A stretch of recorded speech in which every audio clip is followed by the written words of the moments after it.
tardes, bienvenidos a una de nuestras conferencias de Madrid Tutor, la ética del cuidado, el cuidado emocional, el cuidado del cuerpo y el cuidado del medio ambiente. En esta ocasión nos toca hablar sobre el cuidado emocional, el cuidado del cuerpo, y nos acompaña el psicólogo y psicoterapeuta Enrique Cerón Anaya. Les voy a leer una pequeña semblanza de él. Y les voy a pedir que, como en otras ocasiones, nos estemos comunicando por el chat de preguntas y respuestas para atender sus inquietudes en cuanto vayan apareciendo. El psicólogo Enrique Cerón va a hacer la presentación y en algún momento va a hacer una pausa para dar pie a estas preguntas, inquietudes o algunas consultas que ustedes quieren hacer. Enrique Cerón Anaya es autor, consultor, capacitador y conferencista, con enfoque humanista con temas como desarrollo humano, sexualidad, género y equidad, actualización en enfoque pedagógico, arte y cultura, educación, construcción de ciudadanía, educación para la democracia, comunicación, competencias para la vida y psicoterapia y democracia efectiva.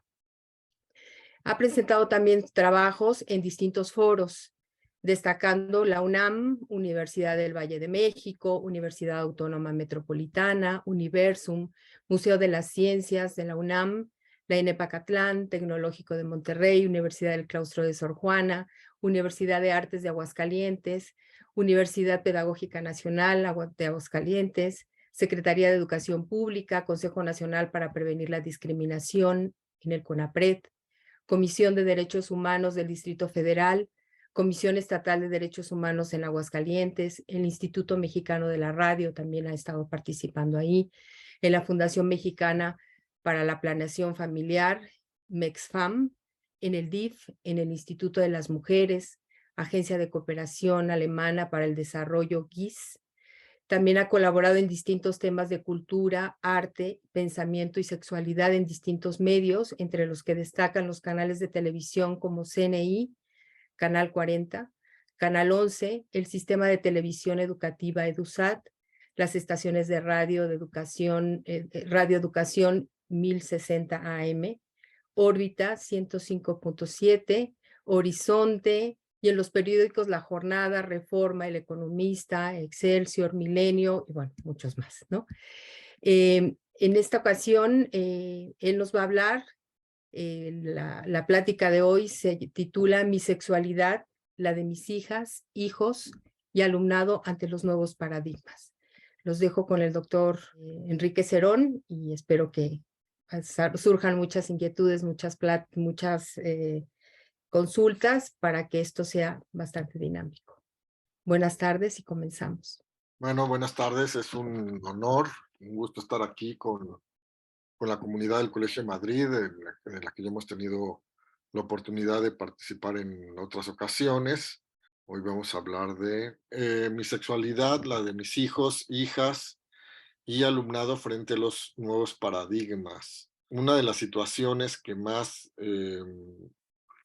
generan ruido actualmente es este tránsito de paradigma en el que al parecer, y solo entre comillas, al parecer, vivíamos en un mundo ordenado, binario, y lo que sucede es que con la irrupción del reconocimiento de los derechos humanos, aparecen frente a nuestros ojos una enorme una enorme cantidad de posibilidades ante las cuales nos toca replantearnos cómo asimilarlo, cómo entenderlo, cómo convivir, cuál es el papel de la escuela, cuál es el papel de padres y madres de familia, cómo educar a nuestros hijos y a nuestras hijas. Y surgen muchas dudas con respecto a si permitir o no permitir, aceptar o no aceptar, nos va a hacer mejores padres o mejores madres, o por el contrario, nos va a obstaculizar nuestra labor de crianza. Y todo esto sucede en parte porque si hay un ámbito o una habilidad, una competencia de entre las que necesita el entorno formador adulto para dar una educación integral a niñas, niños y adolescentes, que esté con huecos, que esté con dudas, que esté con silencios, que esté en falta, ese es el conocimiento sobre la sexualidad. Y el primer ámbito donde hay estas carencias es en el entendimiento de nosotros mismos, de nosotras mismas, en el entendimiento de nuestra propia sexualidad. Los invito a que vayan poniendo atención y escribiendo sus preguntas porque a la mitad de la conferencia vamos a hacer un pequeño descanso para poderlas ir contestando, ¿no? Aquí es muy importante revisar algunos conceptos básicos, ¿no? Que son las diferencias entre sexo y género. Muchos de ustedes, muchas de ustedes ya lo saben, algunos otros no, algunas otras no, pero es importante revisarlo. Cuando nosotros hablamos de sexo, hablamos única y exclusivamente de las dimensiones biológicas del ser humano. ¿Qué quiere decir? Que al nacer un niño o una niña, el médico, la médica, el partero, la partera, el enfermero o la enfermera revisan ese niño o esa niña y ven si esa niña tiene vulva, pues no, felicidades señores, tuvieron una niña. Si el bebé tiene pene y testículos, felicidades señora, eh, tuvo un niño. Esas características biológicas que, digamos, en los extremos de esas características biológicas están los machos y las hembras de una especie biológica. Con esas características no aparecen ningún tipo de comportamientos allegados. No hay ninguna instrucción en esos bebés que diga que se van a comportar de una manera o de otra. Las conductas en lo humano están mayoritariamente influenciadas por la cultura y por la manera en que educamos a niños y a niñas. Si educáramos a las niñas con los valores de los niños, se comportarían con esos valores. Si educáramos a los niños con los valores en los que educamos a las niñas, se comportarían de acuerdo a esos valores. Absolutamente nada viene condicionado de manera genética o con ninguna otra condicionante biológica con respecto a las conductas de las personas. Y aquí vamos a hablar de hombres y de mujeres en esa dimensión biológica. Y cuando hablamos de género, nos referimos a un constructo social que otorga papeles diferenciados a los individuos de una sociedad de acuerdo a las expectativas que tienen sobre esta diferencia sexual. Y pondré un ejemplo para que veamos cómo aquí no se trata de situaciones, son situaciones sociales que nada tienen que ver con la naturaleza ni con el sexo de nacimiento, sino que son constructos aprendidos.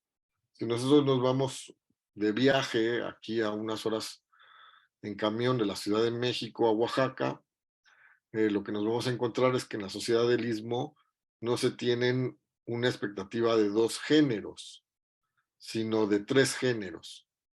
Entonces, a las personas se les educa con un género masculino, se les educa con un género femenino o se les educa con un género mushe. Es decir, la sociedad tiene una tercera expectativa de qué hacer con esa diferenciación sexual. Y entonces mushe se educa a una persona que generalmente es el hijo varón más joven de una familia que en su mayoría son familias monoparentales porque el padre no está presente o tiene una condición migrante o este hijo varón es criado por los abuelos o por personas mayores, de tal modo que la sociedad tienen expectativa de que esta persona no se case, no haga una vida fuera de la casa familiar y se quede a cuidar a las personas, ya sean los adultos mayores, ya sea la madre, y entonces se le enseña todo aquello que tiene que ver con estos cuidados a terceros, eh, y se le atuenda, se le viste con los atuendos que en nuestro contexto entendemos como propios de las mujeres o del género femenino, ¿no? Entonces, a estas personas se les permite tener relaciones con hombres y con mujeres, ¿no? Nadie se escandaliza de eso, no supone un problema. La única condición es que se queden en la casa familiar como parte de esta estructura de organización social y tienen estas funciones específicas. En la sociedad del Istmo hay una celebración gremial que se llama la vela, que son unas fiestas patronales en las cuales hay, digamos, la vela de los pescadores. ¿Y en qué consiste esto? Bueno, pues los pescadores asisten a una iglesia católica, a un templo católico, se hace una misa por los pescadores, llevan al santo que les corresponda como santo patrón de los pescadores, se bendice a su santo patrón, desfilan las y los pescadores por el centro de la ciudad y finalmente a las gentes que están invitadas se les eh, van a una fiesta en la cual asiste también el sacerdote católico, bendice el lugar, bendice la fiesta, y lo mismo sucede con los mushes, así como hay velas de otros gremios, como les digo, los pescadores, los albañiles, los campesinos, las y los, ¿no? Eh, También hay una vela mushe, entonces está asimilado a la cultura del Istmo de Tehuantepec y también son objeto de este tipo de festividades, de la misma manera que sucede con otros gremios, asisten a un templo católico, eh, reciben una misa en su honor, eh, el sacerdote católico y el rito católico bendice al santo patrón, a la santa patrona de los mushes, y de igual manera hacen una fiesta. Entonces, cuando hablamos de las construcciones de género, hablamos que estas construcciones son políticas. ¿Qué quiere decir políticas? Que proponen una forma de la convivencia, proponen un ejercicio del poder, proponen papeles diferenciados con respecto al acceso al poder y a los derechos de las personas. Eh, Estas construcciones son históricas. ¿Qué quiere decir que son históricas? Que se van modificando en el tiempo. Eh, por ejemplo, si nosotros pensamos en el siglo XVI y el siglo XVII en Europa, pues los tacones nacieron como una prenda que se entendía propia de los hombres o del género masculino, porque permitían a la gente hacerla ver más alta y por lo tanto en ese imaginario más importante. Pero también el uso de las pelucas. Las pelucas conferían una señal de estatus. Entre más grande era la peluca, mayor era el estatus y la importancia de la persona que la portaba.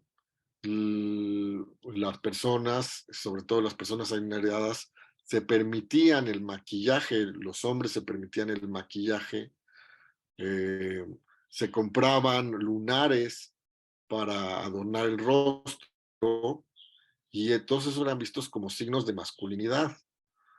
Más adelante en el siglo XIX, y bueno, como parte de la evolución de estas costumbres, pues estaba el asunto de batirse en duelo, ya sea con una pistola, ya sea con una espada para defender el honor de un hombre frente a otros hombres.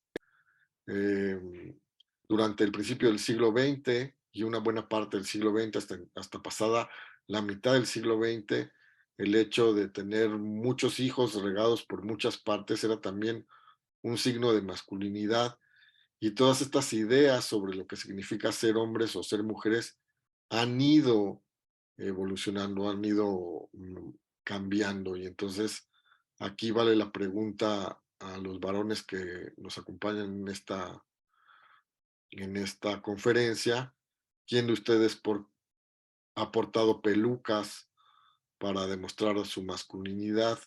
¿Quién de ustedes se ha usado maquillaje para demostrar su masculinidad? ¿O sabe batirse a duelo con pistolas y espadas para lo mismo? Para que nos demos cuenta de que nada de esto tiene que ver con ningún aspecto natural o condicionado por el hecho de ser hombres o por el hecho de ser mujeres, ¿no? Entonces, como les decía, estos constructos son políticos, son históricos, son discutibles, porque aquí los estamos discutiendo, y son modificables. Y justamente a partir de la aparición de los estudios de género en los años 60 del siglo pasado, pues se ha incrementado esta posibilidad de problematizar y discutir estas situaciones con las que fuimos educados, y poderlas acercar o hacerlas más funcionales, eh, valga la redundancia, en función de otros marcos de convivencia, como son los marcos de los derechos humanos, que permiten la igualdad y el acceso a los derechos y las oportunidades de manera equitativa entre las personas. Y cuando hablamos de género, vamos a hablar de femenino y de masculino. Y fíjense, quiero hacer una pequeña observación. Cuando yo busqué ilustraciones para poder poner en esta lámina sobre el género, lo que encontré fueron estos signos, fue lo que más encontré repetido. Ilustrar el sexo, y voy a regresar un poco aquí en mis láminas. Fue muy fácil encontrar ilustraciones o fotos de cuerpos desnudos, porque el sexo hace relación o hace referencia a una realidad tangible, a una realidad física. Cuando estamos hablando del género, pues nos estamos refiriendo a una idea. No hay modo de ilustrar el género, ¿no? Podríamos ilustrar algunas manifestaciones del género, como la vestimenta o las costumbres, pero de todos modos eso sigue siendo eh, parcial, sigue siendo subjetivo, ¿no? Entonces, para referirnos a eso, nos referimos a símbolos que hacen referencia a un imaginario, es decir, que son ideas, y estas ideas no están hechas de nada, están hechas de aire. Su poder les viene de, digamos, la energía, la atención, la obediencia que nosotros les conferimos. Nosotros les damos o le quitamos poder a estas ideas, pero no son otra cosa más que ideas que están generadas por nosotros mismos, por nosotras mismas. Bueno, yo quisiera aquí preguntar, no sé si vamos a tener la oportunidad, pero a través del chat, que se responda sobre qué es la sexualidad, pero no parece que no, porque tengo que salir de mi pantalla para poder ver sus respuestas. Pero muchas veces cuando se habla de sexualidad, las primeras referencias que señala la gente es hablar de genitalidad o hablar de relaciones coitales. Son las referencias más inmediatas que tenemos, ¿no? A veces también se habla de la diferenciación sexual, pero la sexualidad es mucho más que el sexo. La sexualidad son nuestras características por ser personas sexuadas. Todas las personas nacimos sexuadas y nos vamos a morir sexuadas. Y la sexualidad no se restringe a una etapa de nuestra vida, ni se limita a las funciones reproductivas. La sexualidad es constitutiva del ser humano y atraviesa todos los aspectos de nuestra existencia. Nacemos con estas características y estas características nos van a acompañar hasta el fin de nuestros días. Entre las características que se han enunciado, por ejemplo, desde la teoría sistémica de la sexualidad, se hablan de 4 potencialidades que constituyen la sexualidad de los seres humanos, ¿no? Que serían la capacidad reproductiva, biológica, pero no solamente ella, sino todos los fenómenos a su alrededor, como los fenómenos sociales, mm, que son la crianza y la educación. Eh, También hablaríamos del género, que como ya lo hemos visto son estas expectativas que tienen las sociedades sobre la diferenciación sexual y los papeles que otorgan. Hablaríamos del erotismo, que es todo lo que tiene que ver con el placer sexual, y hablaríamos de los vínculos, eh, de los vínculos que nosotros somos capaces de construir y las relaciones a través de nuestra capacidad de sentir emociones intensas por otras personas, incluyendo los fenómenos sociales a su alrededor, como la institución de estos vínculos a través de las relaciones de pareja, de los casamientos y por supuesto también sus disoluciones, las separaciones, los duelos. Como vemos, el ser humano se trata de un ser biopsicosocial, ¿no? Somos seres complejos y no, por lo tanto no estamos sujetos a una, a una sola dimensión, ¿no? Sobre la sexualidad pesan una gran cantidad de señalamientos y sesgos. Es importante que cuando nosotros queremos acceder a una comprensión profunda y realista de la sexualidad, ¿qué quiere decir realista? Quiere decir aquello que podemos verificar a través de nuestros sentidos, ¿no? Nos encontramos con estos sesgos que hacen pasar la sexualidad como si fueran sinónimos en algunas ocasiones de enfermedad, de caos, de peligro, de sufrimiento, de algo de lo que hay que proteger a las y los menores, ¿no? O se entiende como relacionado a un sentido moral. Y aquí es importante entender que ética y moral no son la misma cosa, ¿no? Pues un sentido moral nos referimos a entender las cosas como buenas y malas y en un sentido más estricto cuando la gente las entienda como buenas por naturaleza y malas por naturaleza. Cuando se piensa que esto está relacionado a una normalidad y regresar un poco sobre el punto del sentido moral, eso no quiere decir que no haya un sentido ético de toma de decisiones, ¿no? De constructividad o de respeto hacia las personas, sino que las categorías de bueno y malo pues son totalmente ajenas a la comprensión de la sexualidad humana, ¿no? Como son la normalidad, pensar que hay una sola manera de ser correcta y esa es a la que tenemos que aspirar, a pensar que todas las personas se tienen que conducir de la misma manera, ¿no? Que también está ligado a la idea de ser despreciable, que la gente que se sale de estas normas, de, en algunos estudios de género se les ha llamado heteronormativas, pensar que la sexualidad, o como lo decía el doctor Freud, que la sexualidad adulta era una sexualidad monógama dentro del matrimonio, con fines reproductivos, mm, heterosexual, y que lo que salía de eso, pues se trataba de una perversión, es decir, de algo que estaba desviado de un fin, entendiendo que la sexualidad tenía un fin. Y la persona que se sale de ahí se le tacha, se le asume como despreciable. ¿Qué quiere decir despreciable? Que cualquier persona nos puede o le puede quitar a esa persona su valor, ¿no? Ya no importa si esta persona es una eminencia, si es un benefactor de su comunidad, si es un gran maestro, si es una gran maestra, Si se sale de esta norma, entonces si es una persona, digamos, que se sale de estas orientaciones o preferencias sexuales, si es una persona que no quiere, que no hace de la castidad un valor, o que no aprende a avergonzarse de sí misma, o que quiere tener más de una pareja sexual, entonces esa persona ya se le asume como despreciable. Cualquier persona le puede quitar su valor por perverso, por enfermo, por todo lo que hemos visto aquí, ¿no? Y que las personas somos sujetas de vigilancia y de castigo.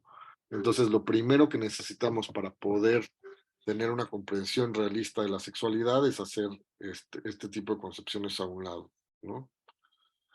Me dice que no tiene, no sé. Contrario a esto, está el marco de los derechos humanos. Los derechos humanos son las garantías básicas para que las personas puedan tener acceso a una vida digna y autoelegida. Y esto implica el reconocimiento de la igualdad formal, eh, de la igualdad formal de todas las personas.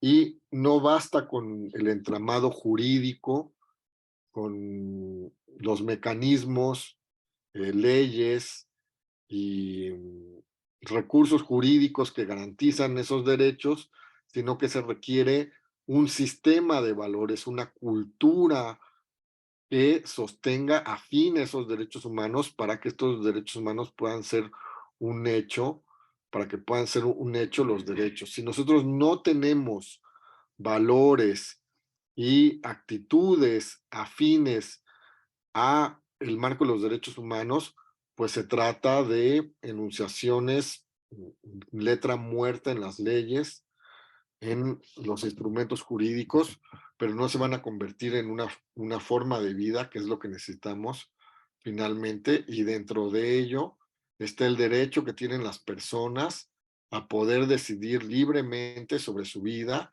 y sobre su sexualidad, libres de coerción, libres de chantajes, libres de culpas, libres de creencias, libres de estereotipos, para sí mismos, gobernándose a sí mismos, lo que es bueno y beneficioso para sí mismos, ¿no? ¿A qué se llama intersexualidades? Nos pregunta Gaby Uribe. Ahorita vamos a llegar a ese punto.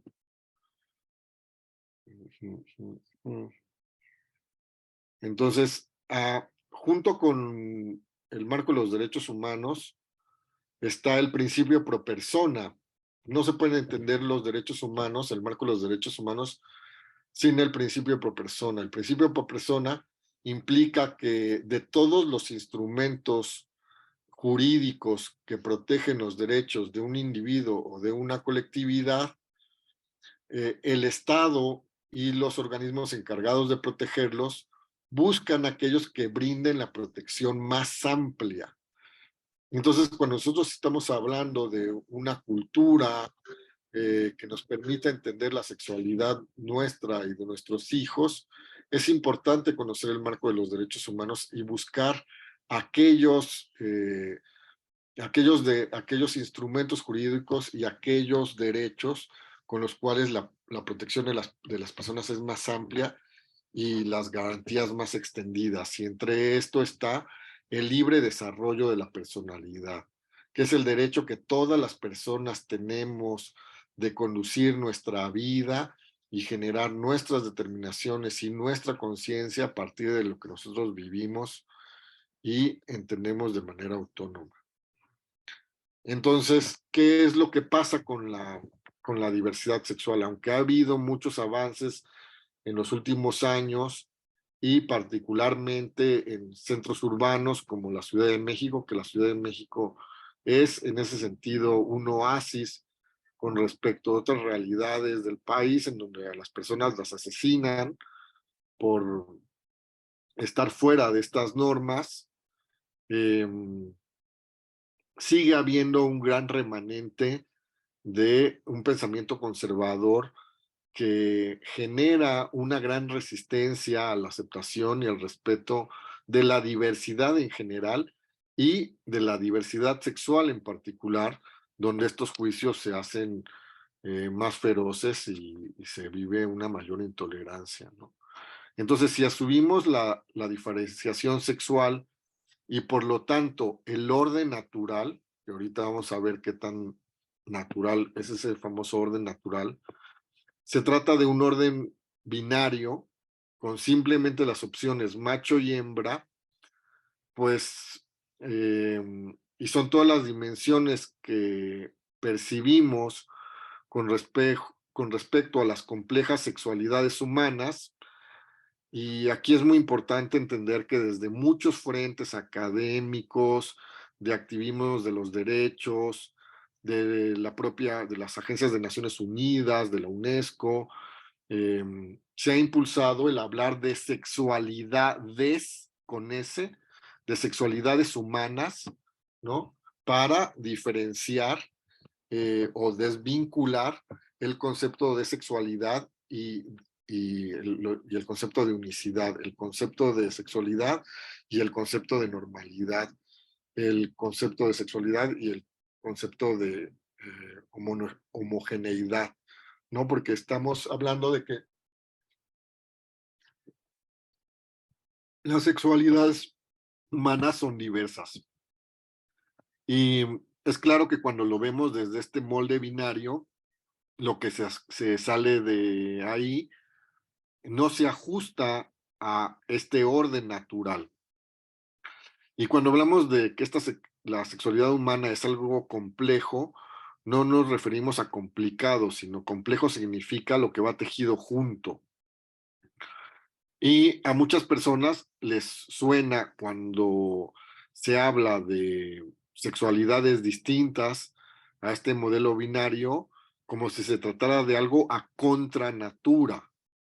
Una de las caracterizaciones culturales que se ha dado a los monstruos es el de ser seres a contra natura, cuya existencia subvierte este orden natural que se asume como ya establecido y que a través de estas manifestaciones se desvía, se tuerce, se convierte en algo aberrante, en algo enfermo, en algo que no se puede comprender.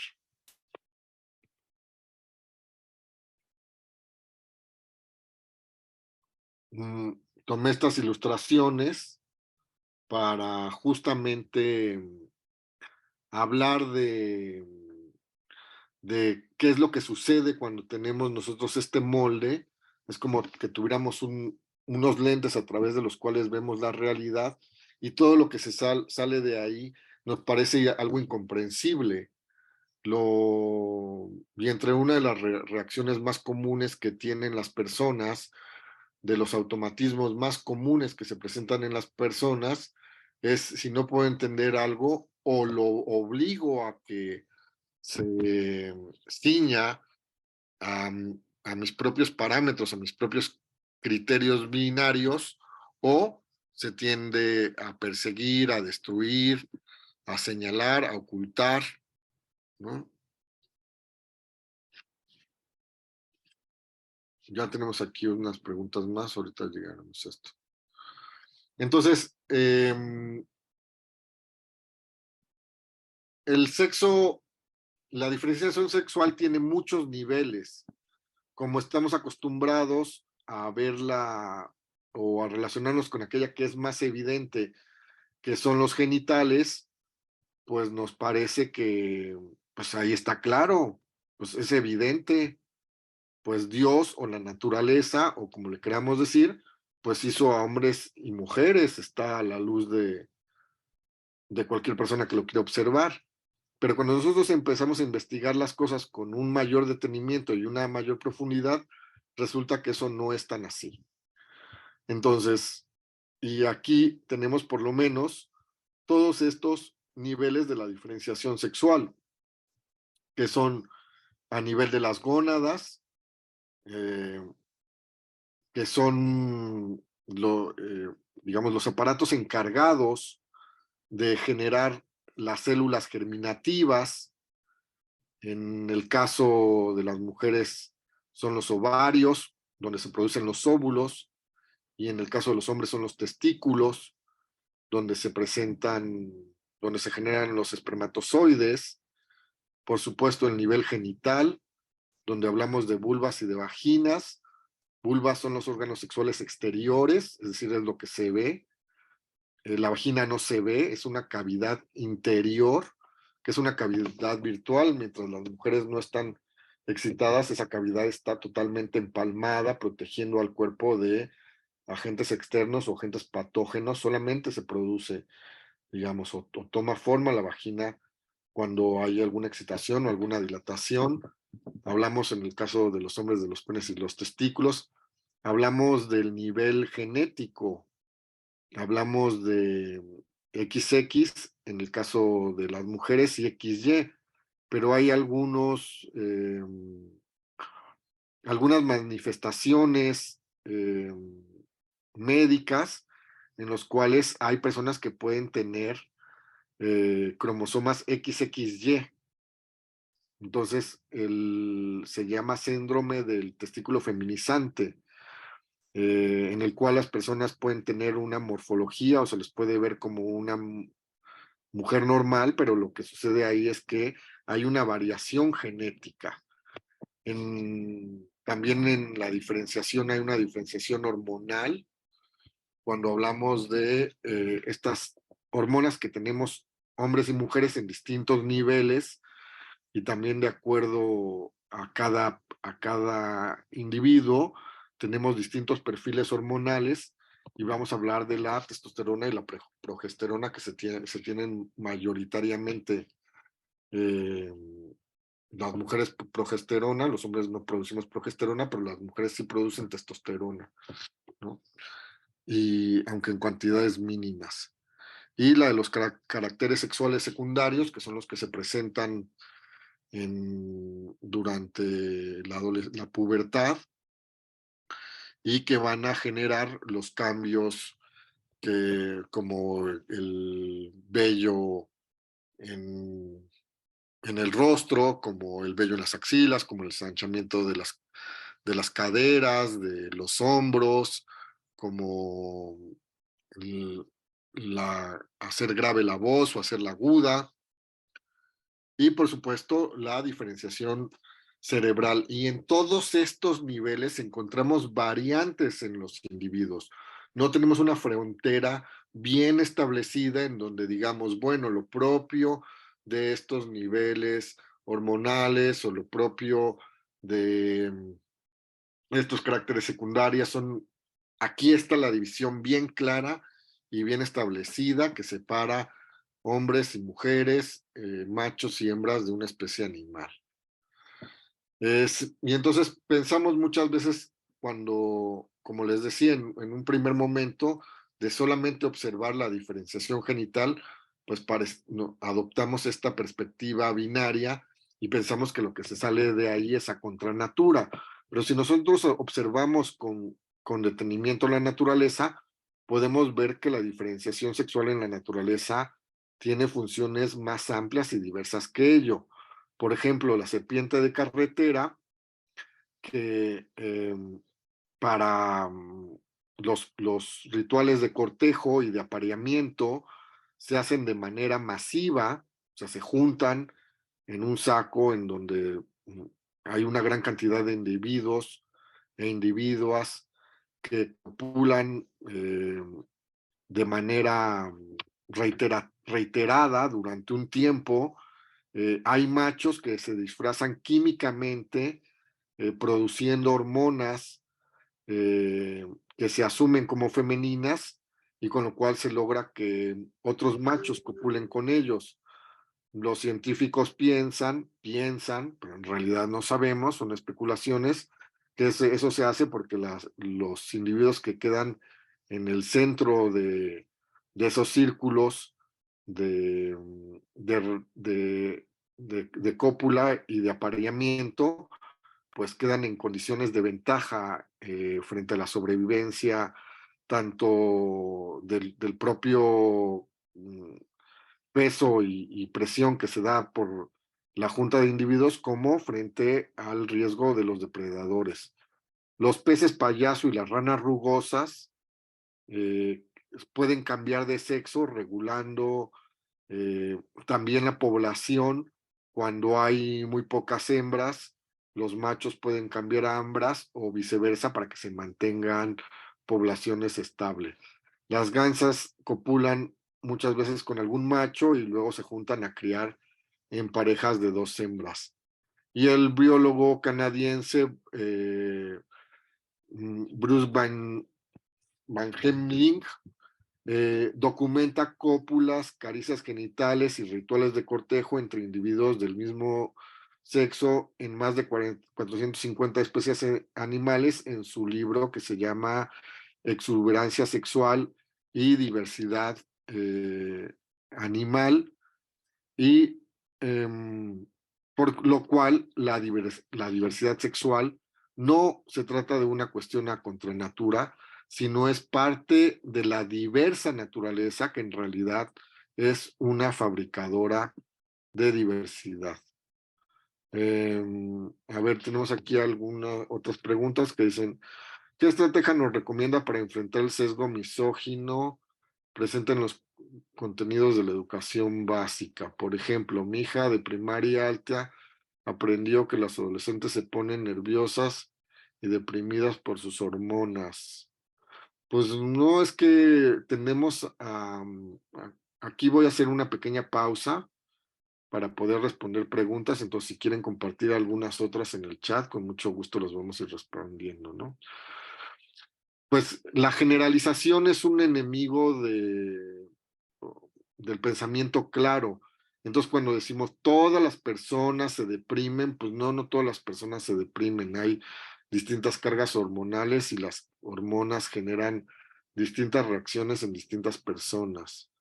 Revisó toda la anatomía sin haber visto un esquema de la vulva, lo cual le recomendaron lavar con jabón. Bueno, aquí el asunto de las recomendaciones médicas, si es que se pueda lavar la vulva, la vagina no, porque la vagina tiene una acidez que le permite protegerse a sí misma, ¿no? Se dijo que es un órgano, bien me hacen información del clítoris. Bueno, estamos en este tránsito de paradigmas. Estamos en un paradigma donde además, como les decía, lo sexual pasaba como lo sexual y lo corporal como vergonzoso, como problemático, como algo de lo que nos teníamos que avergonzar, y bueno, aquí estamos justamente para hablar de cómo vamos a transitar de paradigma. Y luego tengo una pregunta. ¿Puede que alguna persona no se considere mujer o hombre o de alguna forma operarse para tener partes de otro sexo? Pues sí, o sea, hay personas que no se asumen, mm, no así, mm, es decir, no asumen este esquema binario como una base lógica para la cual construir una identidad, que son las personas queer. La palabra queer significa raro, y ahorita llegaremos a ese punto junto con esta otra pregunta que nos hacen así, sobre qué llamamos la intersexualidad. No sé si hay alguna otra pregunta, sino para continuar nuestra. No, no hay preguntas. Continuar.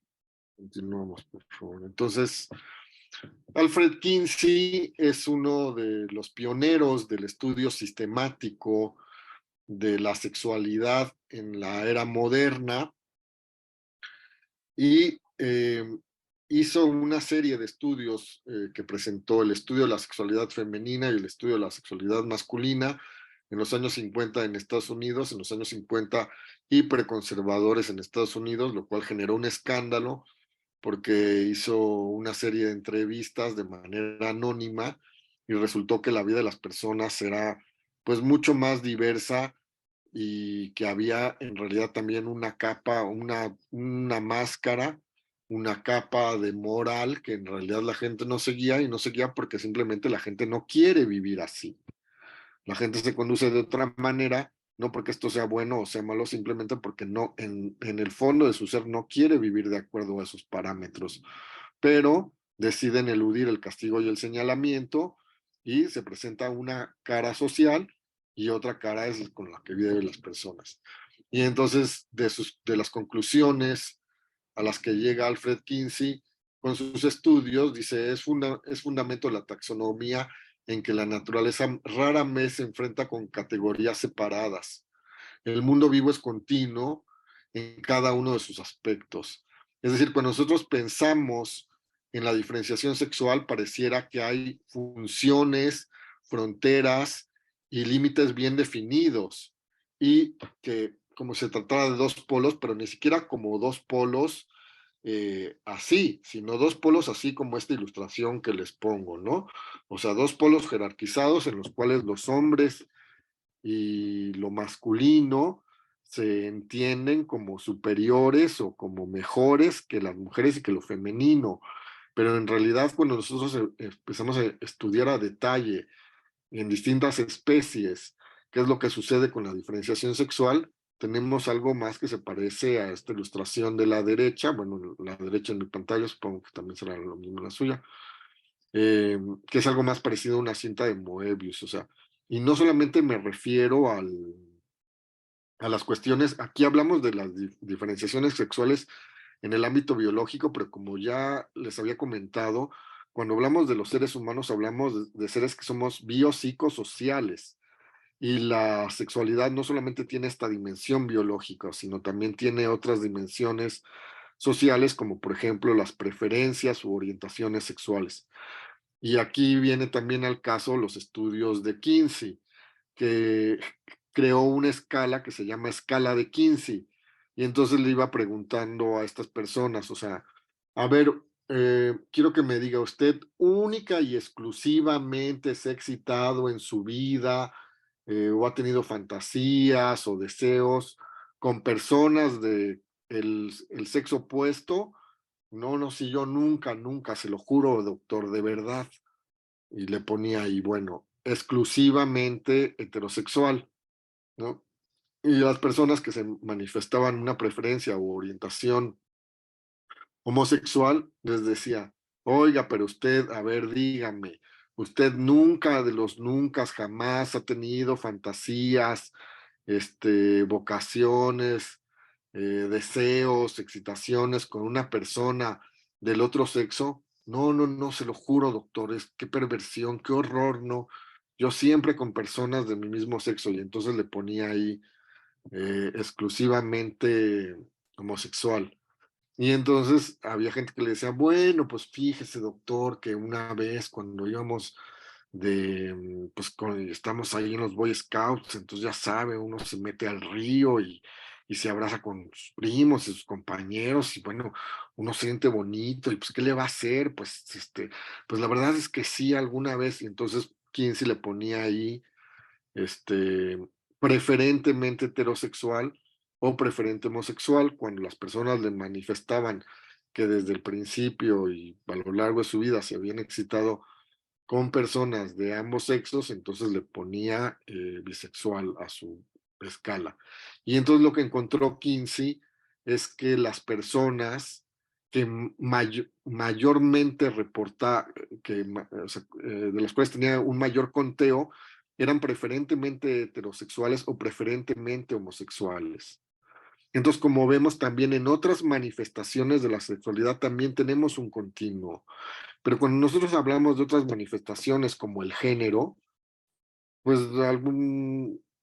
no somos como esponjas que absorbemos lo que nos dicen sin ningún criterio. Tenemos una historia de vida, tenemos situaciones que son cambiantes y pues asumimos algunas cosas de las que nos dicen porque se vuelven automatismos en nuestra vida, otras se deconstruyen y nos decían que los hombres no podían llorar y a lo largo de mi historia me entero que pues, si no lloro me enfermo y entonces me decido a llorar y pues me decían al principio que no era propio de los hombres traer el pelo largo y creces y te enteras que te gusta el pelo largo y te dejas el pelo largo y así todo mundo.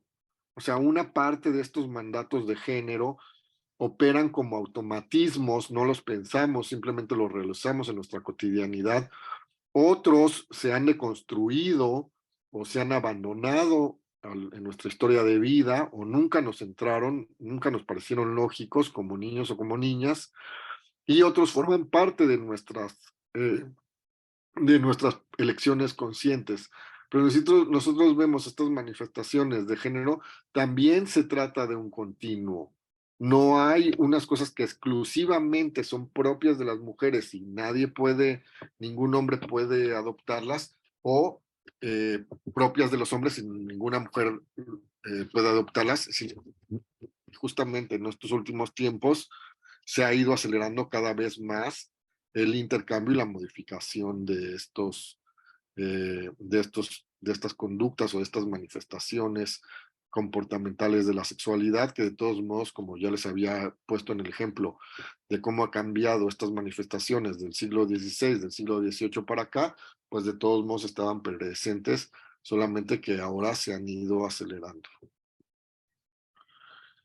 Aquí tenemos se le ha llamado, o no, a la comunidad de la diversidad sexual, que hay una discusión ahí, hay gente que dice, no, pues no se le tendría por qué llamar comunidad porque no es ninguna comunidad, se le llama para separarlo de lo heterosexual, ¿no? Bueno, podríamos discutirlo ahí, tampoco parece que en este momento y para lo que nosotros exponemos aquí es muy trascendente, y también se ha puesto en distintos autores el dedo en la llaga de decir, se habla de esto como diversidad sexual, pero la diversidad sexual es todo. O sea, las personas heterosexuales también son parte de la diversidad sexual, ¿no? Pero bueno, se han asociado estas siglas LGBTTIQ a las manifestaciones comportamentales de la sexualidad distintas a lo heterosexual, y también, pues, otra cosa que tendríamos que problematizar es que si realmente lo heterosexual, que además ya vimos, como dice Kinsey, que no es tan así, eh, realmente serían el parámetro normativo para poderlos entender. Pero bueno, aquí las vamos a desglosar. La L corresponde a personas lésbicas, que son mujeres que gustan y desean ejercer su erotismo y sus vínculos emocionales con otras personas de su mismo sexo. Lo mismo las personas gays, pero en el sentido masculino. Las personas transexuales, que son personas que se asumen eh, que su sexo de nacimiento no corresponde con su identidad. Las personas transgénero, que son personas que asumen que su género de asignación es que al nacer depende de los órganos genitales, se les asigna a las personas un género y con la correspondiente adjudicación de esos roles y de esos comportamientos que se esperan de ellas. Y estas personas asumen que su género no corresponde, este género de asignación no corresponde con su identidad. Las personas transvestis, en cuya identidad está usar atuendos asignados a otro género de acuerdo a sus contextos socioculturales. Nos preguntaban aquí qué son las personas intersexuales, ¿no? Las personas intersexuales, de acuerdo a distintos estudios, corresponderían alrededor del 1% de la población mundial, presenta algún grado de estados intersexuados. Se les llama estados intersexuados, y que aquí también tendríamos que problematizar, porque cuando la nominación intersexual quiere decir entre los sexos, ¿no? Entre los sexos masculino y femenino, y pues eso no es tan así, y en realidad pues no es que las personas presenten estados intersexuados, sino que ese es su sexo, ¿no? No tendríamos que, estamos metidos en los chalecos del lenguaje y de sus significados, pero no quiere decir que esos significados sean un espejo de la realidad, sino son puntos de vista, y nosotros podemos usarlos para nominar cosas que hacen referencia a otros significados ya conocidos, pero también tenemos que tener cuidado que eso no necesariamente es así, ¿no? Que lo usamos para poder nombrar de acuerdo a los parámetros que ya tenemos. Entonces, la bióloga feminista Anne Fausto Sterling hizo un artículo muy famoso que se llama Los cinco sexos. Y bueno, este 1% de la población, quisiera regresar un poquito, este de la población mundial que presentaría estados intersexuados correspondería a la población entera de Argentina, que como vemos es muchísima gente. Entonces, Aun Fausto Sterling hizo este artículo y entonces digamos,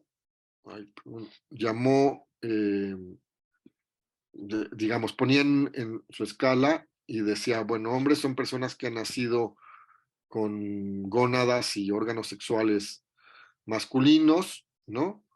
Luego, en el otro extremo ponía las mujeres que nacían con gónadas y órganos sexuales exteriores femeninos, ¿no? Y decía, y en medio había personas que llamaba primero MERMS, que son personas que nacen con testículos y algunos rasgos de genitalidad femenina. Luego llamaba ERMS o hermafroditas reales a personas que nacían con ambas gónadas. Y finalmente llamaba FERMS a personas que tienen ovarios combinados con algunos rasgos de genitalidad masculina, como los labios de la vulva muy gruesos o el clítoris muy grande, que ya es mucho más parecido a un pene, ¿no? Y las personas queer, que son las personas que no se sienten identificadas o representadas con categorías como hombre, mujer, heterosexual u homosexual, y cuestionan la misma categorización de las identidades en función de la sexualidad o las preferencias eróticas y afectivas de la gente. Entendemos que cuando nosotros hablamos de identidad y sexualidad no son lo mismo.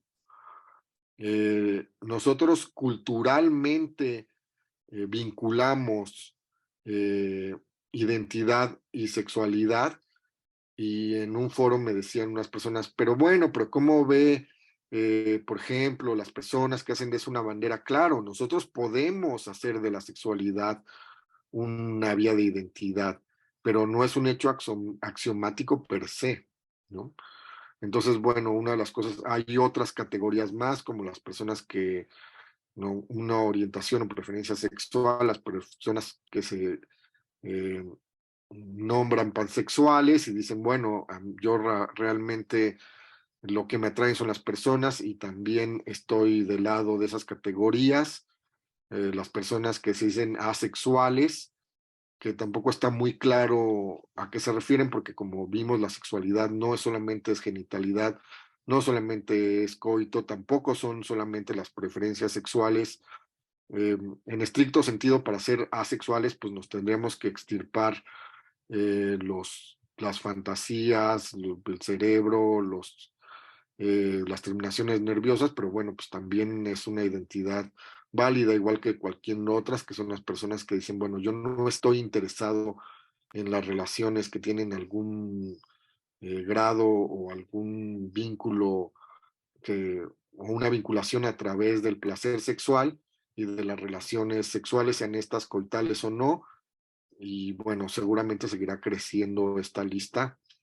Y lo más importante es entender que, como les digo, hablamos de sexualidades con S y no solamente de sexualidad humana.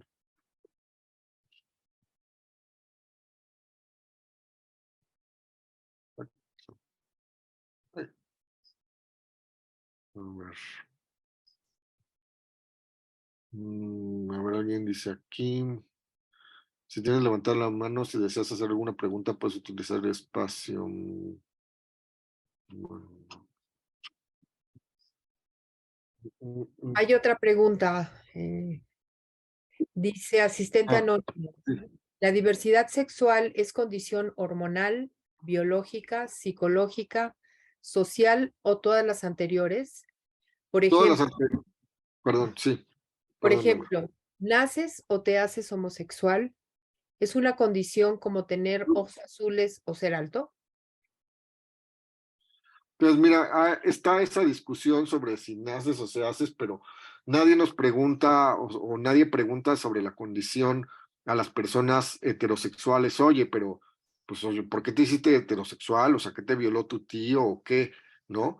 O sea, curiosamente, parece ser que lo que se desvía de la heteronorma es lo que se construyó o tenemos que problematizarlo si es como que es una condición de nacimiento o es una cuestión aprendida, ¿no? Pues es ambas dos.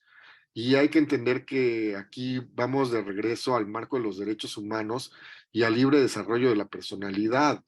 ¿Dónde va a estar la persona centrada en su propio bienestar, en su propia autoestima, en su propio crecimiento, en su propia salud física y emocional, donde se siente a gusto?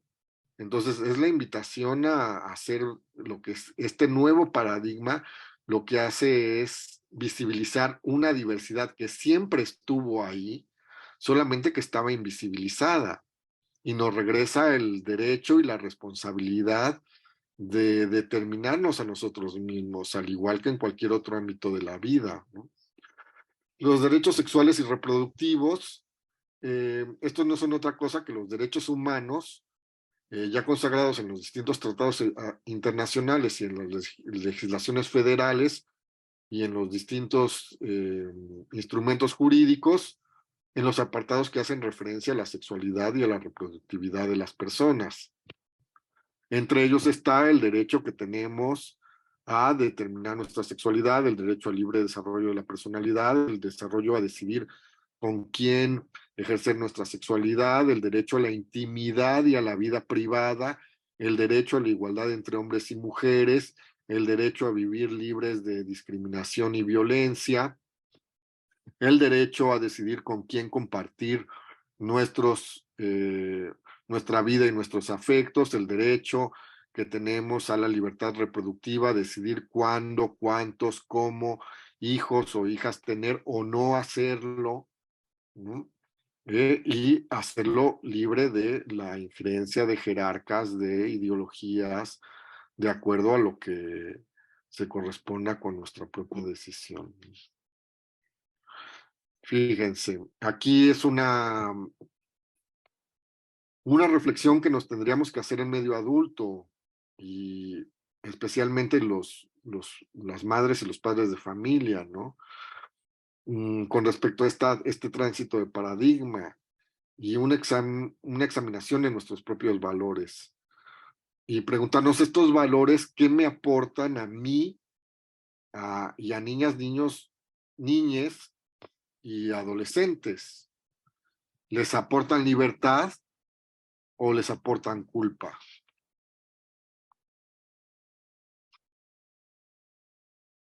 ¿Les aportan autocuidado o les aportan miedo?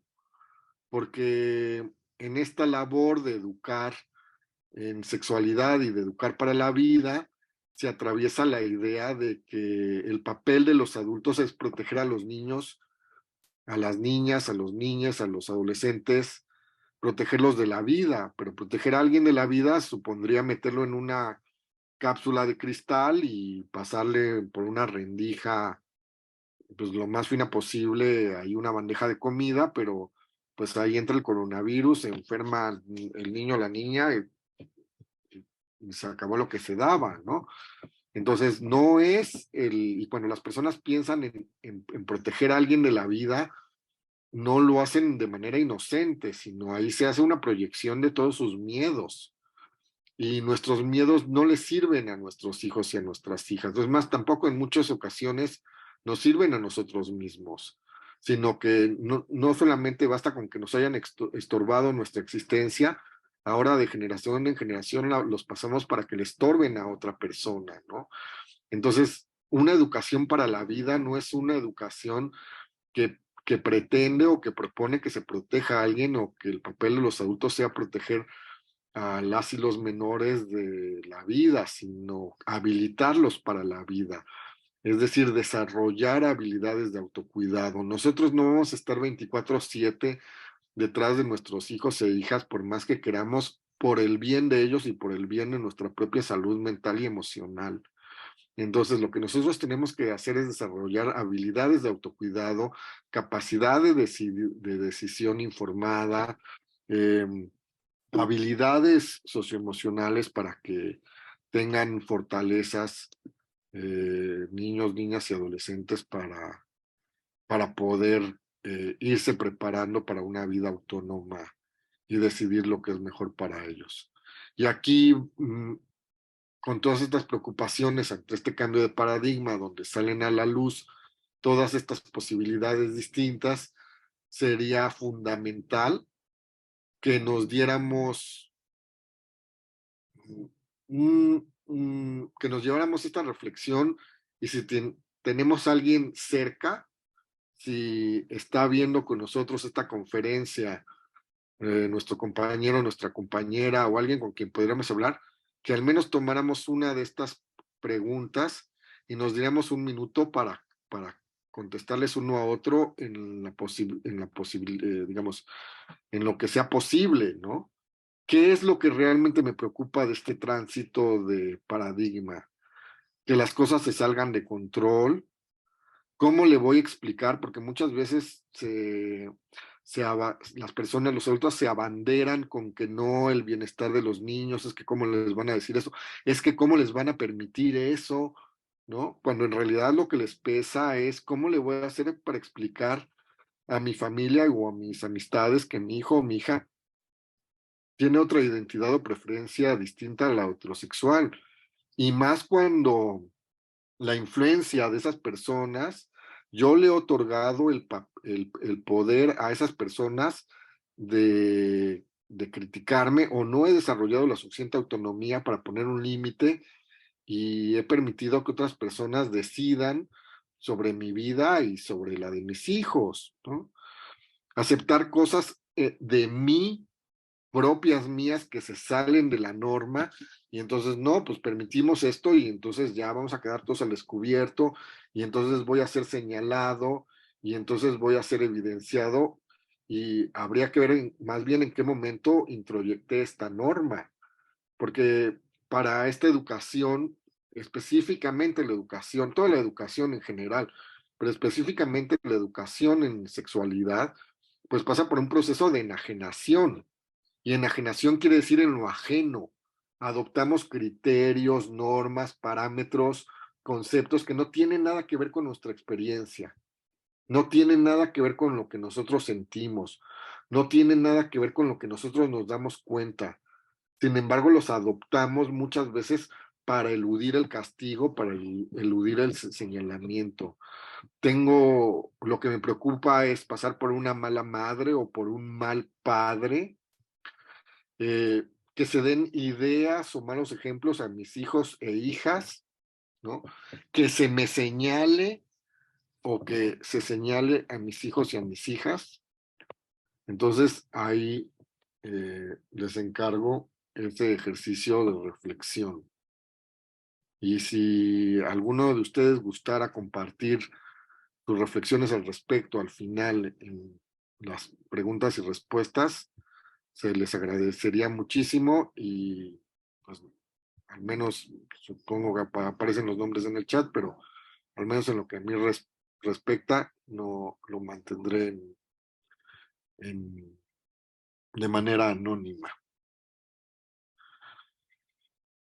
Y fíjense bien, cuando esta conferencia se llama Mi sexualidad y la de mis hijos e hijas, si yo no tengo resuelta mi sexualidad, si yo arrastro con culpas, y aquí viene esta otra reflexión, cómo yo como adulto vivo y he vivido mi sexualidad. Es una sexualidad cargada de culpas, de vergüenzas, de silencios, de dudas que no me he atrevido a resolver. Eh, la información que tengo la saco de suposiciones, de cosas que yo creo y doy como un hecho sin haber constatado, sin haber corroborado, sin haber investigado, sin haber contrastado, de prejuicios, de cosas que yo ya sé sin haberlas vivido. eh, ya sé de qué se trata, de estereotipos, de pensar de sí, claro, todas las personas así son así o asados, son pervertidas o son buenas o son malas, lo que ustedes le quieran adjudicar. La sexualidad que yo vivo es una sexualidad que vivo y he vivido con libertad, con naturalidad, con espontaneidad, con autenticidad. Eh, la manera en que vivo mi sexualidad afecta mi sentido de ser. O sea, empiezo a pensar que estoy mal, que si estaré mal, que si soy un pervertido, que si soy una pervertida. O sea, la manera en que vivo, percibo la sexualidad me cuestiona acerca de quién soy y me saca de mi centro. Eh, la sexualidad, la información que yo tengo para tomar mis decisiones y para entenderme a mí mismo, eh, surge de una perspectiva realista, es decir, de algo que puedo verificar a través de los sentidos, de algo que experimenté, de lo que investigué, de algo que contrasté, de algo que corroboré. Y aquí también sería bueno si se dan un minutillo para, si tienen a alguien cerca, uno a otro, compartir una sola de estas reflexiones, la que ustedes gusten. Entonces, y también otra de las dudas grandes es qué le toca a la escuela y qué le toca a los padres de familia. Pero antes, perdón, quiero regresar a este punto, porque todo lo que no esté resuelto en mi historia de vida con respecto a mi sexualidad se va a convertir en proyecciones que yo voy a lanzar y intenciones y adjudicaciones que yo les voy a poner a los actos eh, y a la vida de mis hijos, hijas y alumnado, o en introyectos que yo voy en normas y introyectos que, valga la redundancia, yo voy a tener a, tener a introducir en la conciencia de las generaciones jóvenes. Entonces, se llama esta conferencia Mi sexualidad y la de mis hijos, hijas y alumnado, porque si yo no resuelvo lo que tiene que ver con mi sexualidad, no va a ir ni para adelante ni para atrás. Y lo más importante y de lo cual tenemos que partir para poder brindar una educación sexual integral, sana, liberadora, empoderadora, en el marco de los derechos humanos, igualitaria, que promueva la igualdad entre hombres y mujeres, es primero resolverme a mí mismo. Y como les decía, estos cuestionamientos acerca de qué le toca a la escuela y qué le toca a las madres y a los padres de familia, ¿no? Entonces, por normatividad, sí, después también podríamos discutirlo un poco más, pero de entrada por normativa, a la escuela le toca generar condiciones inclusivas para la protección a los derechos y a la diversidad de las personas en condiciones de igualdad. ¿Qué quiere decir esto? Que no solo, y que se alinea con el principio pro persona. Si hay alumnos que exigen un tercer baño que sea neutro, eso es lo que le toca a la escuela. O sea, ya veremos si después los padres le quieren decir a su hijo que no entre al baño neutro, a su hija que no entre al baño neutro. Ese será un asunto, pero a la escuela le toca generar las condiciones donde haya las oportunidades para todo el mundo y las condiciones más amplias de inclusión a todas las personas. Le corresponde orientar, les corresponde respetar las decisiones del alumnado, le corresponde trabajar en conjunto con madres, padres de familias y personas cuidadoras, le corresponde atender la normatividad vigente y le corresponde evitar la discriminación y la violencia por motivos de género y por motivos también de identidades sexogenéricas. Que les toca a los padres y madres de familia invertir en energía y trabajo en su autoconocimiento y su autoaceptación. Buscar no proyectar situaciones no resueltas de su historia de vida en sus hijas, hijos y alumnado. Como les digo, no nos vamos a poner vergüenza sobre vergüenza, ¿no? O sea, ya suficiente tenemos con todas estas inculpaciones y señalamientos y satanización alrededor de la sexualidad como parte de avergonzarme por no saber lo que no sé, ¿no? No, eso no, lo que vamos a hacer es actualizarnos y capacitarnos.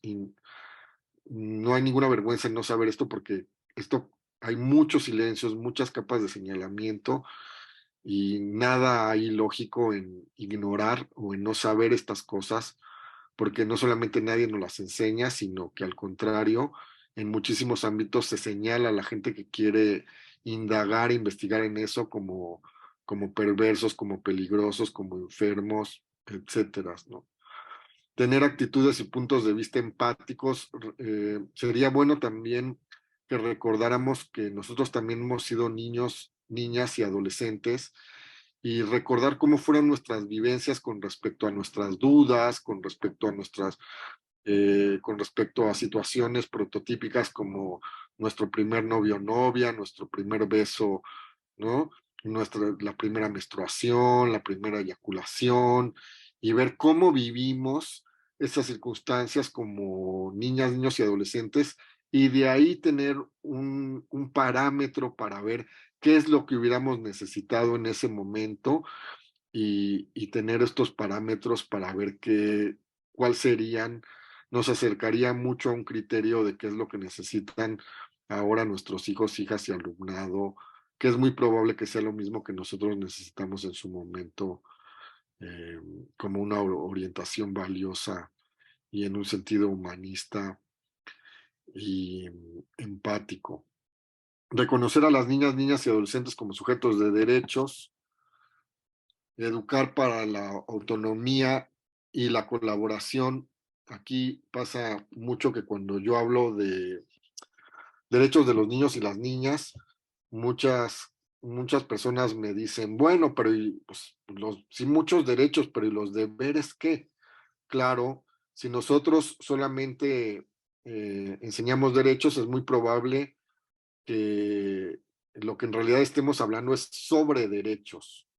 O sea, que las personas les estemos otorgando sobre derechos a niños y niñas y adolescentes porque los derechos conviven con los derechos de otras personas. Entonces, cuando cuando seguimos estos mandatos de la normalidad, entonces los heterosexuales tienen sobre derechos y las personas que no se ciñen a eso, entonces tienen subderechos, o la educación tradicional, entonces los hombres tienen sobre derechos y las mujeres tienen subderechos, ¿no? Entonces no hay que educar en derechos, es educar también en colaboración, en autonomía y responsabilidad, que va a generar el equilibrio para entender que mis derechos conviven con los derechos de las otras personas, y educar en derechos no es educar en subderechos ni en sobrederechos. Finalmente, sobre los procesos de reasignación en el caso de personas transexuales que en algunos casos implican cirugías para la reconstrucción o reformulación de los órganos sexuales, de los genitales. En algunos casos no, en algunos casos implican solo hormonización, y las personas también deciden hasta dónde quieren llevar ese proceso de reasignación. Es muy importante que este proceso requiere de procesos integrales de atención.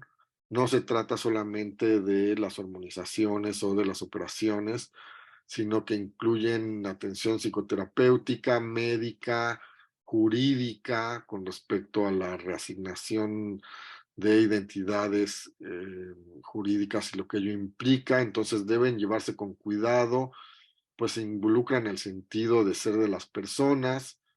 Aquí hay pues algunas discusiones sobre si habría que apoyar a las personas.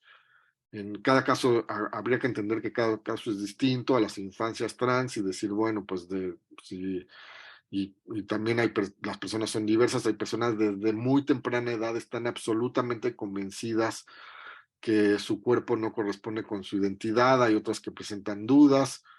Es importante visualizar que un proceso de reasignación implica transformar a la persona completamente y su sentido de ser, y que el empoderamiento previo, es decir, la autonomía, el desarrollo de capacidades para volarse por sí mismo, de poder poder construir una autonomía económica, una autonomía de decisiones, facilitaría un proceso de transición en una sociedad que está viendo nacer el nuevo paradigma, pero que muchas de sus estructuras vive anclado en el antiguo paradigma.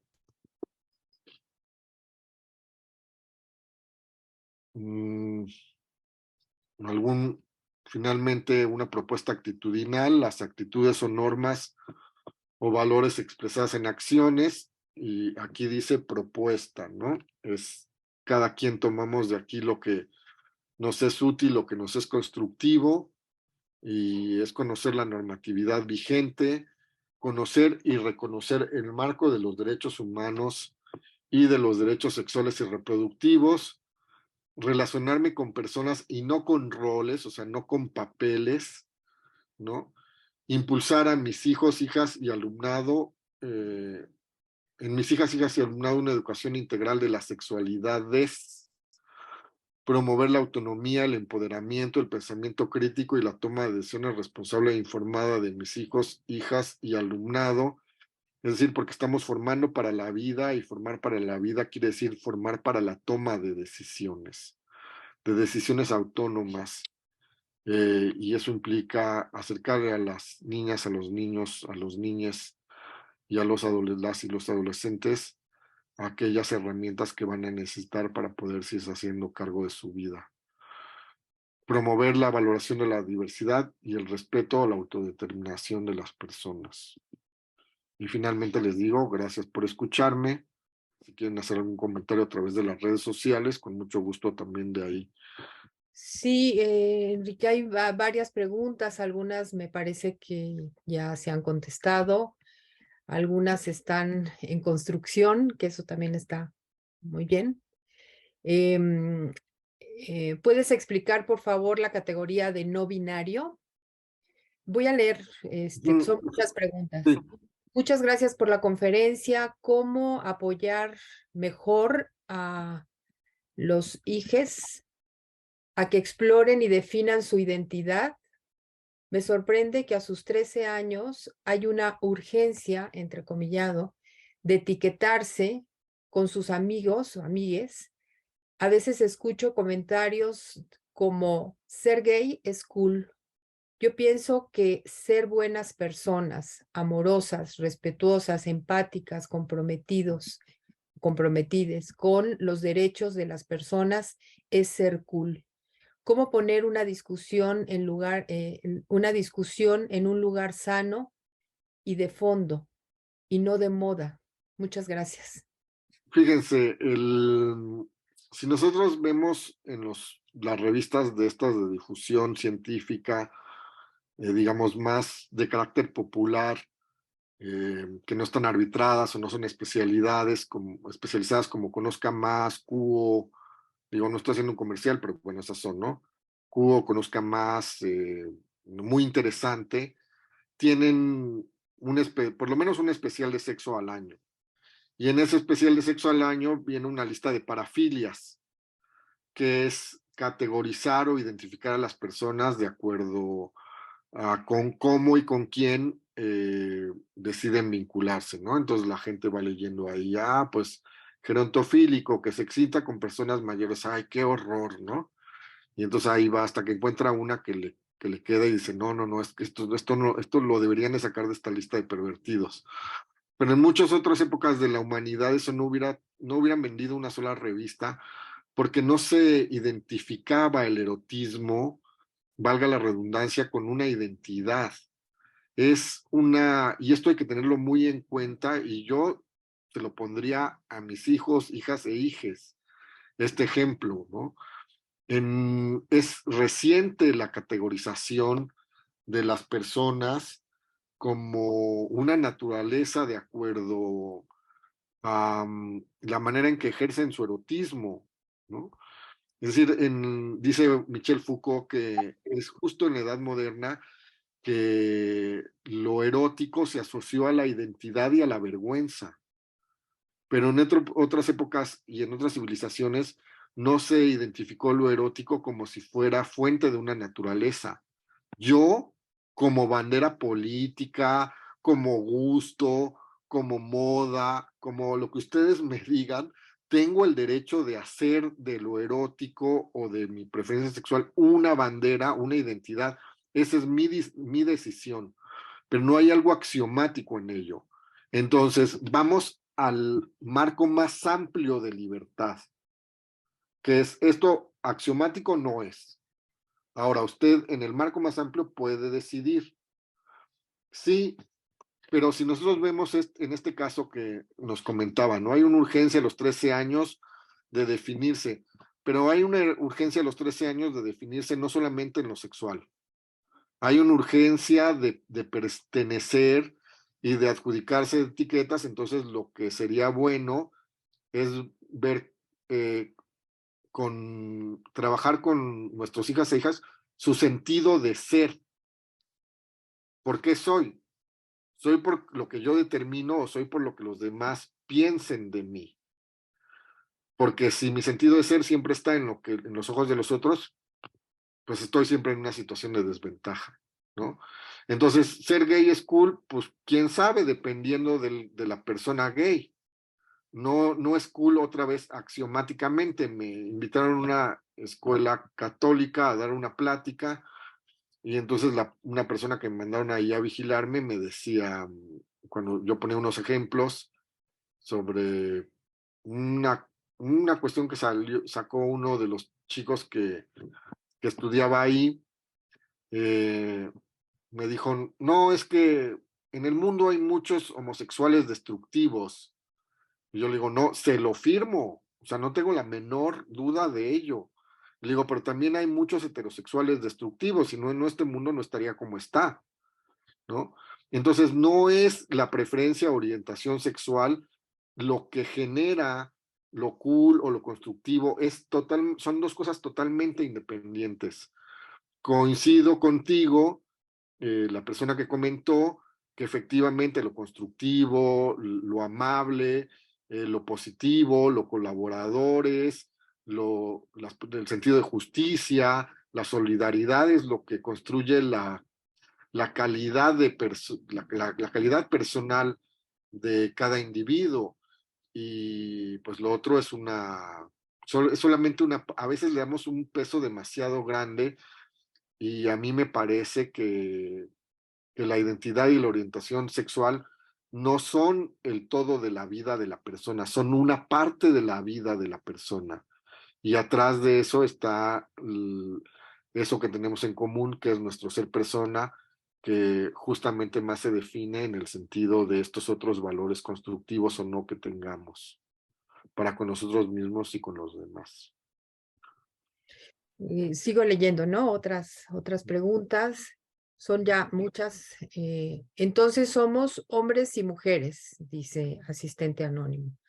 Cuando en muchos años nos encuentre un paleontólogo, encontrará solo hombres y mujeres. La diversidad sexual es otra cosa. Creo que no debemos crear etiquetas de acuerdo a nuestra diversidad sexual. Somos humanos todos. Exacto, Creo que más que estar, esta es otra pregunta, más que estar que esta invisibilidad, la diferencia sexual fue marginada, porque invisibles nunca han sido. Por eso han sido perseguidos y hasta castigados con la muerte por ser diferentes. Creo que por el proceso que vivimos hoy es justo el cambio de paradigmas, que es aceptarlos como son y quererlos. Otra exacto, pregunta. de acuerdo, totalmente de acuerdo. Pregunta es cómo enseñarles a vivir su sexualidad de manera libre, responsable, pero al mismo tiempo sin miedo. Otra pregunta, ¿qué papel juegan las frustraciones en el reconocimiento y aceptación de la sexualidad, incluso de los demás? Totalmente. O sea, en la primera pregunta que decía cómo enseñar a las personas, una reflexión fundamental, la educación sexual es también una educación en valores. Entonces, si nosotros pretendemos educar en valores con una lista de lo que está bien contra lo que está mal, pues no, ni para adelante ni para atrás. Lo que tenemos que llevar a nuestros hijos, hijas, hijes y demás alumnos es la reflexión de cómo puedo lograr que mis acciones me beneficien a mí al mismo tiempo que beneficien a las demás personas. ¿Cómo puedo evitar que mis acciones me dañen a mí al mismo tiempo que dañen a las demás personas? ¿Cómo puedo, eh, digamos, hacer que en mis acciones abarquen el mayor bienestar posible hacia las demás personas? Entonces, es un principio de sostenimiento de la vida muy lógico, muy elemental, muy sencillo y a la vez muy profundo, que es generarse como una persona constructiva. Entonces, ese es un primer paso fundamental, porque cuando hablamos de libertad no hablamos de una libertad absoluta, hablamos de una libertad acotada y relativa, porque esa libertad convive con las otras libertades, ¿no? Luego, la inteligencia sexual promueve que las personas se autoconozcan y se pregunten por aquello que quieren y por aquello que no quieren, por aquello que están dispuestos y por aquello que no están dispuestas, que basen sus juicios y sus tomas de decisiones en información verídica, verificable, investigable y que busquen la satisfacción de sus necesidades evitando circunstancias de chantaje, de coerción, de invasión a las demás personas. No Dice, sé qué otro. sí, no deberíamos catalogar a las personas por sus preferencias sexuales ni juzgarlos. Eso es asunto personal y privado. A nadie le interesa más que a uno mismo. Hay que enfocarnos en la calidad de la persona, si es amable, trabajadora, empática, dedicada o todo lo contrario, etcétera. Totalmente de acuerdo. Dice, creo que a lo largo de mi vida mi concepto de sexualidad se ha ido modificando, pero se movió. Creo que a lo largo de mi vida mi concepto de sexualidad se ha ido modificando, dependiendo de lo que he ido aprendiendo al respecto. Ahora mismo, escuchando esta conferencia. También me pregunto por qué me cuesta tanto hablar con el lenguaje inclusivo. Bueno, hay gente que lo adopta más fácil y hay personas, también tiene que ver con un poco con las personalidades de las personas. Hay personas que son más allegadas a la adhesión a las normas y les cuesta más la flexibilidad, otras que se mueven más fácil. El asunto es reconocer el derecho con el que el lenguaje inclusivo pretende reconocer a todas las personas y centrarnos en esto que les decía al principio por persona. Tratemos de adoptar aquellos mecanismos culturales que tengan la protección más amplia, los mecanismos más inclusivos que representen a todas, a todos y a todes. Esa es mi recomendación. La persona también, se me pasó contestarle a la persona que decía de la frustración. Claro, o sea, decía Wilhelm Reich, es un sexólogo y psicoanalista alemán, que en la incomprensión por esta satanización de lo sexual, primero lo corrieron del Círculo de Viena, luego lo corrieron del Partido Comunista Alemán, luego tuvo que salir huyendo por la Segunda Guerra Mundial, pero también por todos esos que no lo querían en Estados Unidos. En Estados Unidos lo metieron en un manicomio, siendo un genio, y Wilhelm Reich solía decir, a mí no me importa que en el mundo haya momias y castrados, lo único que no permito es que esas momias y castrados pretendan decirme cómo vivir, porque nadie odia más una momia y un castrado que la felicidad ajena. Otra pregunta, ¿de qué manera se crea un espacio de confianza escolar y en familia para mis hijas? Y mira, y también habían puesto primero que quisiera, porque aquí lo estoy viendo, lo de la categoría de lo no binario. Como nos decía, lo binario, y a ver si se ve aquí, ¿no? Es como pensar que la vida, o sea, por ejemplo, la gente dice, claro, es que es muy lógico, hay el día y la noche, claro, pero entre el día y la noche está, pues, la aurora de la mañana que va mostrando un montón de matices. Entre la noche y el día está el atardecer y el ocaso que va mostrando un montón de matices. Entender el mundo como se entendía en las culturas cósmicas, es decir, que ven el todo. ¿A qué nos referimos como culturas cósmicas? A la cultura china, a la cultura japonesa, a la cultura del México antiguo, donde se entiende los opuestos como opuestos integrados. Está, por ejemplo, el yin y el yang, hay polos opuestos, ¿no? Pero no están separados, sino están integrados. En el yin hay elementos del yang y en el yang hay elementos del yin. Está este símbolo que se llama Navi Papalot, que es se llama cuatro mariposa en náhuatl. Y entonces está, digamos, dos mariposas, una clara y otra oscura, y están totalmente imbrincadas. Cuando hablamos de lo no binario, es la comprensión de la oposición, de la polaridad integrada.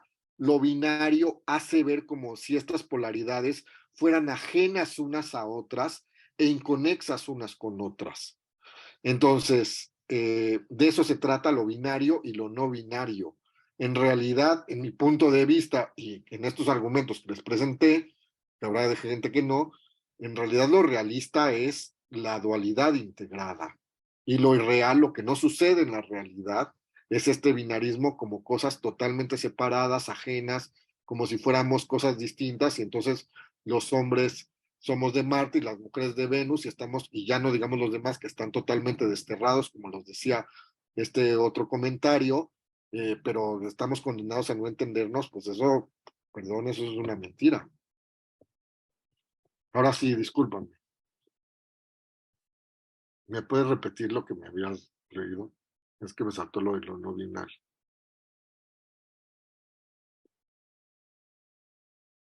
Creo que tienes tu micrófono cerrado. Cierto, perdón. ¿De qué manera se crea un espacio de confianza escolar y en familia para mis hijos? Fíjense, los niños y las niñas, en una charla para padres, salía el tema de los juegos sexuales en la infancia, ¿no? O juegos con seamos más específicos, juegos con algún carácter erótico, o sea, con algún carácter con elementos de placer sexual. Y entonces me decía un padre de familia, oiga, pero eso es dañino para los niños o las niñas. Y le digo, ¿a ti te hizo daño?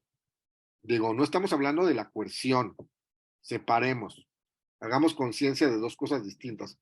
No estamos hablando de la coerción, no estamos hablando de la violencia, no estamos hablando de la imposición, estamos hablando de los juegos voluntarios entre niños y niñas. Y le digo, ¿a ti te hizo daño? Oiga, pero es que eso le podrá hacer daño a los niños. Yo le volví a repetir, ¿a ti como niño te hizo daño? No, pero es que yo creo que a lo mejor a los niños y a las niñas. Y le digo, no, pero mira, a mí me interesa que tu opinión, tu respuesta, a ti como niño te hizo daño y al señor se le hizo una sonrisa así de... Y me dijo, no, claro que no. Digo, bueno, pues ahí tienes tu respuesta. Entonces, niños y niñas necesitan espacios de intimidad donde puedan explorar, tener juegos, que generalmente son sus cuartos.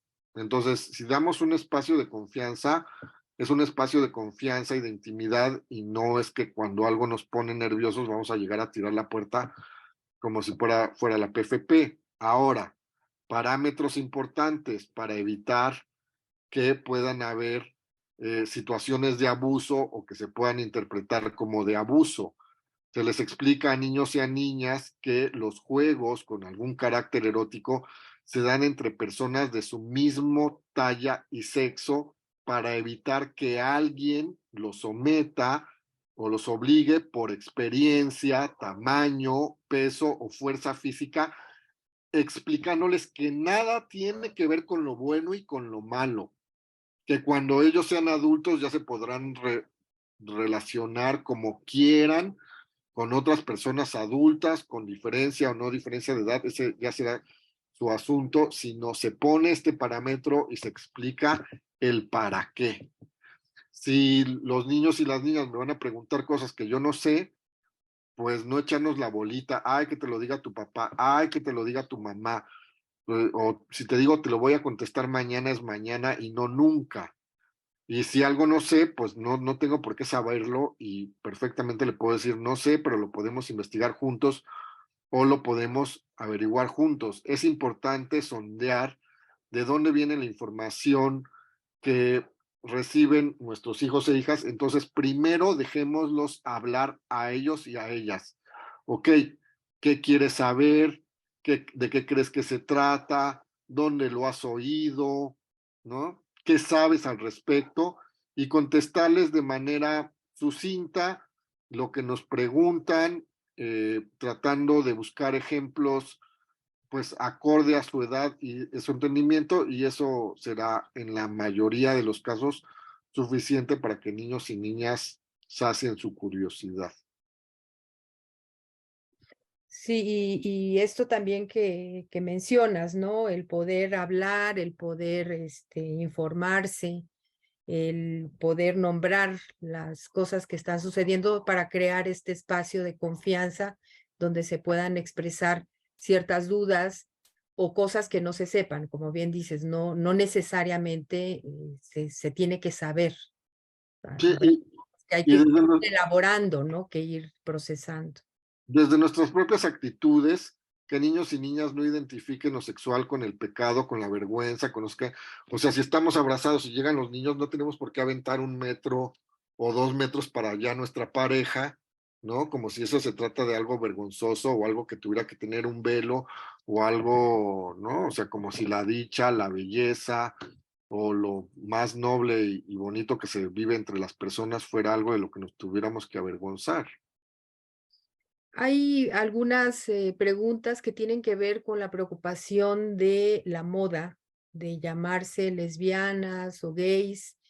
Por ejemplo, esta pregunta dice, me preocupa que ser lesbiana o gay esté de moda y que nuestros hijos quieran incluirse en estos grupos sin pertenecer realmente, sobre todo por lo comentado de que se nace y también se hace.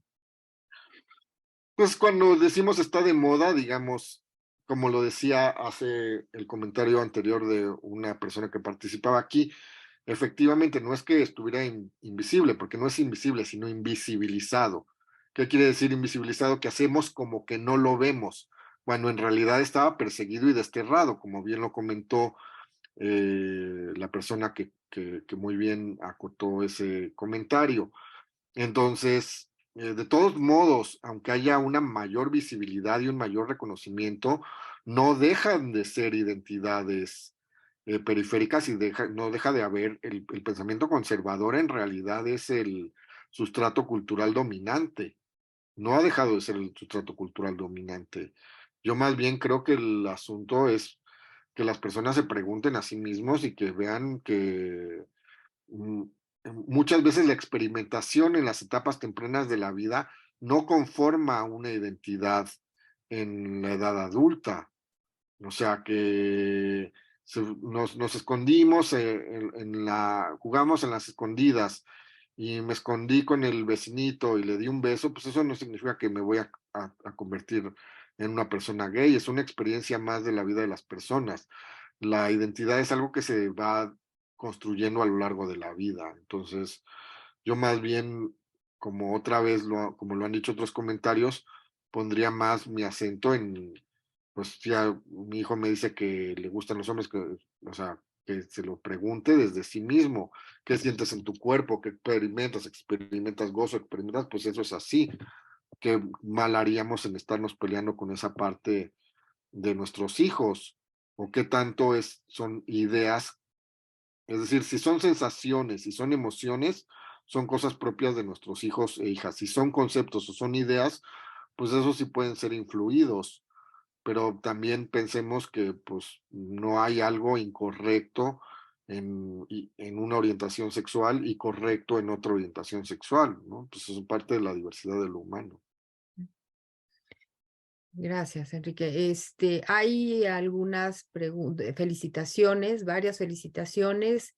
También nos piden que si puedes dar alguna bibliografía para el uso más empático y acorde con el lenguaje para Sí, nombrar y respetar los, les en el aula, pues lo pregunto a la profesora Lourdes Aguilar, aquí en el colegio. También, ¿qué opinas del lenguaje inclusivo? Y otra pregunta, otra felicitación. En estos contextos mediáticos con tanta carga sexual, ¿cómo podemos orientar y guiar a nuestros hijos en los rangos de lo apropiado para su edad? ¿Cómo podemos nosotros mismos como padres entender cuáles son los temas apropiados a su edad para ponerlos sobre la mesa, abrirlos y tratarlos en conjunto? los temas, acorde a su edad, también tienen que ver con la propia curiosidad de niños y niñas.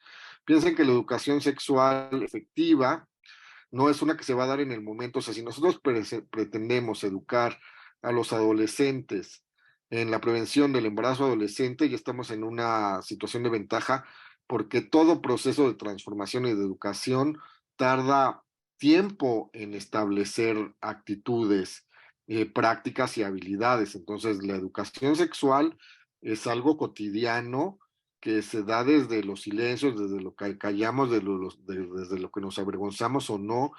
Yo les voy a mandar hay amplia bibliografía para educación sexual a distintas edades, que aquí no tengo en la mano, pero se las voy a mandar con Aura para que se las haga llegar, tanto ¿no? Y entonces, ¿qué es lo propio de la edad? Lo que cada niño o niña manifieste como su curiosidad, porque tampoco pensemos que somos de un desarrollo homogéneo.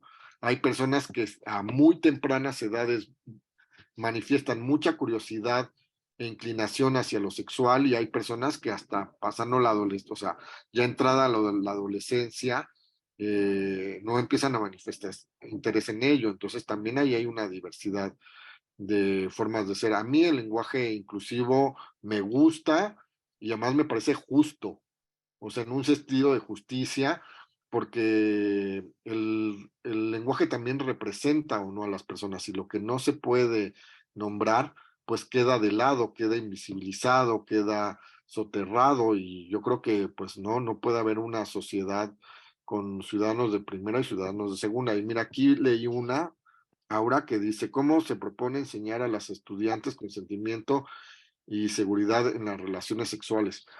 Fíjate que una cosa de la que casi no reflexionamos es sobre la felicidad. O sea, la reflexión sobre la felicidad nos viene de las novelas, de las películas románticas, o sea, de estereotipos y cosas totalmente acartonadas, pero hay poco espacio y ha habido poco espacio en el mundo del pensamiento y de la filosofía sobre la felicidad.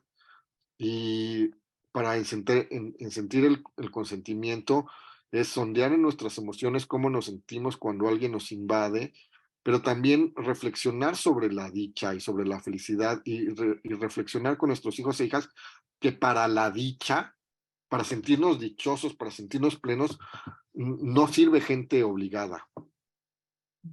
La obligación es antitética a la dicha. Mm. Entonces, si yo quiero tener un esclavo, pues a lo mejor sí puedo invadir a alguien, una esclava, pero si yo quiero tener un compañero, si yo quiero tener un amante, si yo quiero tener un amigovio, si yo quiero tener un vínculo, gente obligada no sirve para eso.